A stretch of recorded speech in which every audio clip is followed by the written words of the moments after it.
მან ჩააბარა სოხუმში. დღეს აქ წარმოდგენილია შინაგან საქმეთა სამინისტროს საარქივო მასალები, რომლებიც შეეხება აფხაზეთს, მის ისტორიას. განსაკუთრებით აქ წარმოდგენილი არის მე-20 საუკუნის ისტორია, როცა 21 წელს მოხდა აფხაზეთის ოკუპაცია და სამწუხაროდ ეგ რთული პროცესები დღემდე მიმდინარეობს და ყველასთვის ცნობილია თუ რა ტრაგიკული და დრამატული პროცესები განვითარდა აფხაზეთში. ამას აქვს პოლიტიკური მნიშვნელობაც, იმიტომ რომ ის მასალები, რომლებიც დღესაც გამოფენილია და მის მაღალი საზოგადოება და საუნივერსიტეტო საზოგადოება, რომელიც ამას გაეცნობა, უაღრესად ბევრ რამეს გაიგებს ჩვენი ისტორიის შესახებ. სამწუხაროდ ოკუპირებულ ტერიტორიაზე დღევანდელი თარიღი 4 მარტი არის მხოლოდ არძიმბას გარდაცვალების დღის თარიღი და არა აფხაზეთის გასაბჭოების და ოკუპაციის დღის თარიღი. სამწუხაროდ ესეა, მაგრამ ალბათ ის ყველაფერი დროებითია. გვინდა უთხრათ ფართო საზოგადოებას და ოკუპირებულ ტერიტორიაზე მცხოვრებ აფხაზებს, რომ ჩვენ გვაქვს ერთი წარსული და ერთი მომავლისთვის უნდა ვიბრძოლოთ.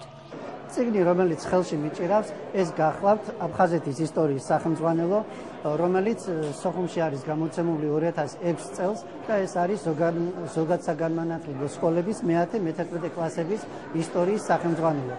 ამ სახელმძღვანელოში უნდა აღინიშნოს, რომ საერთოდ არის აფხაზეთის ისტორია მოწყვეტილი საქართველოსაგან. თუ საქართველო არის ნახსენები ამ წიგნში, მხოლოდ და მხოლოდ ოკუპანტის, მხოლოდ და მხოლოდ აგრესორის სახით არის წარმოდგენილი საქართველო.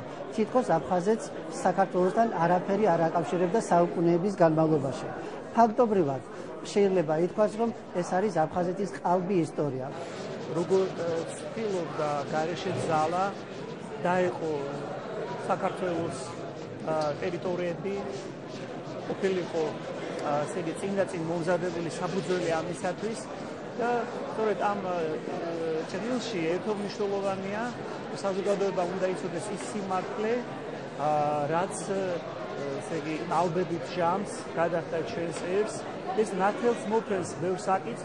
მათი და ჩვენი საერთო მიზანი არის, რომ საზოგადოებამ და კონკრეტულად აფხაზებმა იცოდნენ ჩვენი ქვეყნის ისტორია და არა ის, რასაც აფხაზეთის ტერიტორიაზე დღეს ასწავლიან ისტორიის სახელმძღვანელოთი.